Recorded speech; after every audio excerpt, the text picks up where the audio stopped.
ನಾನು ಕಳೆದ ಬಾರಿ ಇದೇ ನಮ್ಮ ಜಗನ್ನಾಥ್ ಭವನದಲ್ಲಿ ನಾನು ಪತ್ರಿಕಾಗೋಷ್ಠಿ ಮಾಡಿ ಹೇಳಿದ್ದೆ.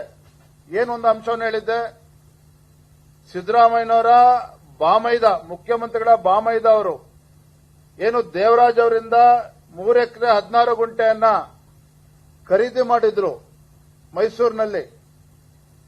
ಇದು ಕಾನೂನು ಬಾಹಿರವಾಗಿದೆ, ಅಕ್ರಮವಾಗಿ ನಡೆದಿದೆ.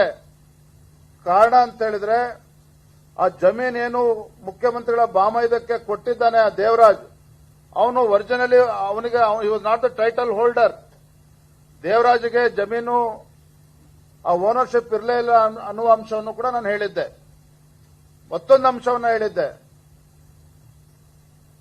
ದೇವರಾಜ ಒರಿಜಿನಲ್ ಲ್ಯಾಂಡ್ ಲಾರ್ಡ್ ಇಲ್ಲದೆ ಇರತಕ್ಕಂಥ ಸಂದರ್ಭದಲ್ಲಿ ತದನಂತರದಲ್ಲಿ ಆಗಿರ್ತಕ್ಕಂಥ ಸಬ್ಸಿಕ್ವೆಂಟ್ ಟ್ರಾನ್ಸಾಕ್ಷನ್ 14 ನಿವೇಶನಗಳು ಕೊಟ್ಟಿರ್ತಕ್ಕಂಥದ್ದಿರಬಹುದು, ಇವೆಲ್ಲವೂ ಕೂಡ ಕಾನೂನು ಬಾಹಿರ ಆಗ್ತದೆ. ದ ಡೇ ವಿಲ್ ಕಮ್, ಒಂದಿನ ಬಂದೇ ಬರ್ತದೆ, ಮುಖ್ಯಮಂತ್ರಿಗಳು ತಮ್ಮ ತಪ್ಪನ್ನು ಒಪ್ಕೊಳ್ತಾರೆ. ಕಳಂಕರಹಿತ ರಾಜಕಾರಣಿಗಳು ಮುಖ್ಯಮಂತ್ರಿಗಳಾಗಿರ್ತಕ್ಕಂಥ ಸಿದ್ದರಾಮಯ್ಯನವರು ಅಕ್ರಮ ಆಗಿದೆ ಅಂತೇಳಿ ಒಪ್ಕೊಳ್ತಕ್ಕಂಥ ಒಂದು ದಿನ ಬಂದೇ ಬರ್ತದೆ. ಈ 14 ನಿವೇಶನಗಳನ್ನ ವಾಪಸ್ಸು ಮೂಡಾಗೆ ಸರೆಂಡರ್ ಮಾಡತಕ್ಕಂಥ ದಿನ ಬಂದೇ ಬರ್ತದೆ ಅನ್ನೋ ಮಾತನ್ನ ನಾನು ರಾಜ್ಯದ ಅಧ್ಯಕ್ಷನಾಗಿ ಹೇಳಿದ್ದೆ. ನಿನ್ನೆ ರಾತ್ರಿ ಬಹಳ ಮಹತ್ತರವಾಗಿರ್ತಕ್ಕಂಥ ಒಂದು ಬೆಳವಣಿಗೆ ಆಗಿದೆ. ಸಿದ್ದರಾಮಯ್ಯನವರ ಧರ್ಮಪತ್ನಿಯವರು ಮುಖ್ಯಮಂತ್ರಿಗಳ ಗಮನಕ್ಕೂ ಬರ್ದೇನೆ, ಮುಖ್ಯಮಂತ್ರಿಗಳ ಸುಪುತ್ರ ಗಮನಕ್ಕೂ ಬರ್ದೇನೆ, ಮುಖ್ಯಮಂತ್ರಿಗಳ ಅಧಿಕೃತ ನಿವಾಸದಲ್ಲೇ ಕೂತ್ಕೊಂಡು ಮೂಡಾಗೆ ಪತ್ರವನ್ನು ಬರೆದಿರ್ತಕ್ಕಂಥ ವಿಚಾರ ನಿಮಗೂ ಕೂಡ ಗಮನಕ್ಕೆ ಬಂದಿದೆ. ಯಾಕೆ ಅಂತ ಬರೆದಿರ್ತಕ್ಕಂಥ ಪತ್ರ ಬಹಿರಂಗ ಆಗಿರ್ತಕ್ಕಂಥದ್ದು, ಮುಖ್ಯಮಂತ್ರಿಗಳೇನು ಪತ್ರಿಕಾ ಮಿತ್ರರಿದ್ದಾರೆ ಅವರ ಒಂದು ಗ್ರೂಪ್ ಅಲ್ಲಿ ಹೋಗಿರ್ತಕ್ಕಂಥದ್ದು. ಅವರ ಧರ್ಮಪತ್ನಿಯವರು ಹೇಳಿದ್ದಾರೆ, ಸಿದ್ದರಾಮಯ್ಯನವರಿಗೆ ಇವತ್ತು ಕಳಂಕ ಬರಬಾರದು, ತೊಂದರೆ ಆಗಬಾರದು, ಹಾಗಾಗಿ ಈ 14 ನಿವೇಶನಗಳನ್ನ ವಾಪಸ್ಸು ಮೂಡಾಗೆ ನಾನು ಕೊಡ್ತಾ ಇದ್ದೇನೆ ಅನ್ನುವ ಮಾತನ್ನ ಅವರ ಧರ್ಮಪತ್ನಿಯವರು ಹೇಳಿರ್ತಕ್ಕಂಥದ್ದು.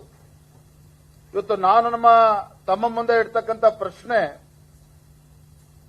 ಇವತ್ತು ಪಾರ್ವತಿ ಸಿದ್ದರಾಮಯ್ಯನವರ ಧರ್ಮಪತ್ನಿಯವರು ಅವರಾಗೆ ಪತ್ರವನ್ನ ಬರೆದಿದ್ದಾರೋ ಮೂಡಾಗೆ ವಾಪಸ್ ಸೈಟ್ ಕೊಡ್ತೇನೆ ಅಂತೇಳಿ ಬಲವಂತವಾಗಿ ಬರೆದಿದ್ದಾರೋ ನಮಗೆ ಗೊತ್ತಿಲ್ಲ. ಆದ್ರೆ ಒಂದಂತೂ ಇವತ್ತು ರುಜುವಾತಾಗಿದೆ, ಯಾವ ಮುಖ್ಯಮಂತ್ರಿಗಳು ಸಿದ್ದರಾಮಯ್ಯನವರು ನಾನು ಜಗ್ಗೋದಿಲ್ಲ, ನಾನು ಬಗ್ಗೋದಿಲ್ಲ ಅಂತೇಳಿ ಆರ್ಭಟ ಮಾಡ್ತಾ ಇದ್ರು, ಯಾವ ಮುಖ್ಯಮಂತ್ರಿಗಳು ಸಿದ್ದರಾಮಯ್ಯನವರು ನಾನೇನು ತಪ್ಪೇ ಮಾಡಿಲ್ಲ, ಇದೆಲ್ಲವೂ ಕೂಡ ರಾಜಕೀಯ ಪ್ರೇರಿತವಾಗಿರ್ತಕ್ಕಂಥದ್ದು ಅನ್ನುವ ಆರೋಪವನ್ನ ನಮ್ಮ ಮೇಲೆ ಮಾಡ್ತಾ ಇದ್ರು, ಯಾವ ಮುಖ್ಯಮಂತ್ರಿಗಳು ಸಿದ್ದರಾಮಯ್ಯನವರು ತರಾತುರಿಯಲ್ಲಿ ಬೈರ್ತಿ ಸುರೇಶನ್ನ ಮೈಸೂರಿಗೆ ಕಳಿಸಿ, ಸಚಿವರನ್ನ ಕಳಿಸಿ, ಆತುರದಲ್ಲಿ ಅಧಿಕಾರಿಗಳ ಸಭೆಯನ್ನ ಮಾಡಿ ಅಧಿಕಾರಿಗಳ ಒಂದು ವರ್ಗಾವಣೆನೂ ಕೂಡ ಆಗ್ತದೆ.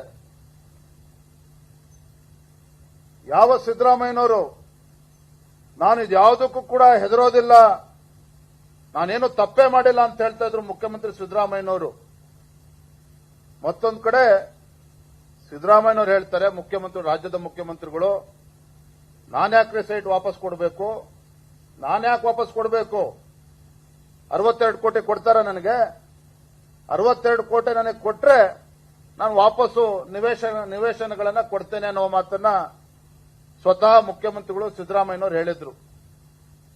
ಆದ್ರೆ ಇವತ್ತು ಒಂದು ಕಡೆ ಸಾಮಾಜಿಕ ಕಾರ್ಯಕರ್ತರು ಇವತ್ತು ಕೊಟ್ಟಿರ್ತಕ್ಕಂಥ ಕಂಪ್ಲೇಂಟ್, ಅದರ ಆಧಾರದ ಮೇಲೆ ರಾಜ್ಯಪಾಲರು ಕೊಟ್ಟಿರ್ತಕ್ಕಂಥ ಒಂದು ಸ್ಯಾಂಕ್ಷನ್, ತದನಂತರದಲ್ಲಿ ಹೈಕೋರ್ಟ್ನಿಂದ ಬಂದಿರತಕ್ಕಂಥ ಒಂದು ಜಡ್ಜ್ಮೆಂಟ್ ಇರಬಹುದು, ಹೈಕೋರ್ಟ್ ಜಡ್ಜ್ಮೆಂಟ್ ಬಂದ ನಂತರದಲ್ಲಿ ಎಂಪಿ ಎಂಎಲ್ಎ ಕೋರ್ಟ್ ಏನಿವತ್ತು ಆದೇಶ ಮಾಡಿ ತನಿಖೆ ಆಗಬೇಕು ಅಂತೇಳಿ ಆದೇಶ ಮಾಡಿರ್ತಕ್ಕಂಥ ಸಂದರ್ಭದಲ್ಲಿ ನಿನ್ನೆ ದಿನ ಎನ್ಫೋರ್ಸ್ಮೆಂಟ್ ಡೈರೆಕ್ಟರೇಟ್ ಇಸಿಐಆರ್ ಕೂಡ ದಾಖಲು ಮಾಡಿರ್ತಕ್ಕಂಥದ್ದು. ಅಂದ್ರೆ it's a kind of FIR. ಪೊಲೀಸರು ಎಫ್ಐಆರ್ ರಿಜಿಸ್ಟರ್ ಮಾಡ್ತಾರೆ, ಎನ್ಫೋರ್ಸ್ಮೆಂಟ್ ಡೈರೆಕ್ಟರೇಟ್ ಅವರು ಇಸಿಐಆರ್ ಮಾಡ್ತಾರೆ, ದಾಖಲು ಮಾಡ್ತಾರೆ. ನನಗೆಲ್ಲೋ ಒಂದ್ ಕಡೆ ಅನ್ನಿಸ್ತಾ ಇದೆ, ಮುಖ್ಯಮಂತ್ರಿಗಳು ಸಿದ್ದರಾಮಯ್ಯನವರು ಏನು ತಪ್ಪೇ ಮಾಡಿಲ್ಲ ಅಂತೇಳಿ ರಾಜ್ಯದ ಜನತೆ ಮುಂದೆ ಹೇಳ್ತಾ ಇದ್ರು. ಯಾವ ಮುಖ್ಯಮಂತ್ರಿಗಳು ಸಿದ್ದರಾಮಯ್ಯನವರು ರಾಜ್ಯಪಾಲರು ದೆಹಲಿಯ ಕೈಬೊಂಬೆಯಾಗಿ ವರ್ತನೆ ಮಾಡ್ತಾ ಇದ್ದಾರೆ ಅನ್ನುವ ಆರೋಪವನ್ನ ರಾಜ್ಯಪಾಲರ ಮೇಲೆ ಮಾಡ್ತಾ ಇದ್ರು. ಇವತ್ತು ಆ ಸಿದ್ದರಾಮಯ್ಯನವರು ಇವತ್ತು ತಮ್ಮ ನಿವೇಶನಗಳನ್ನ ವಾಪಸ್ ಕೊಡ್ತೇವೆ ಅಂತಕ್ಕಂಥ ನಿರ್ಧಾರ ಕೈಗೊಂಡಿದ್ದಾರೆ ಅಂತ ಹೇಳಿದ್ರೆ ಎಲ್ಲೋ ಒಂದ್ ಕಡೆ ಈ ಕಾನೂನಿನ ಕುಣಿಕೆಯಿಂದ ಪಾರಾಗಬೇಕು, only to escape from the legal hurdle, ಮತ್ತೆ ರಾಜಕೀಯವಾಗಿ ಸಿಂಪತಿಯನ್ನ ಪಡೆದುಕೊಳ್ಬೇಕು,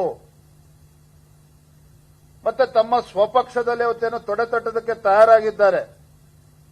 ಯಾಕೆಂದ್ರೆ ಸೈಟ್ ಅನ್ನ ವಾಪಸ್ ಕೊಡ್ತೀವಿ ಅಂತ ನಿರ್ಧಾರ ಮಾಡಿದ್ದಾರೆ ಅಂತ ಹೇಳಿದ್ರೆ ಸಿದ್ದರಾಮಯ್ಯನವರು ತಪ್ಪು ಮಾಡಿದ್ದೇವೆ ಅನ್ನೋದನ್ನ ಅಧಿಕೃತವಾಗಿ ಒಪ್ಕೊಂಡಂತಾಗಿದೆ.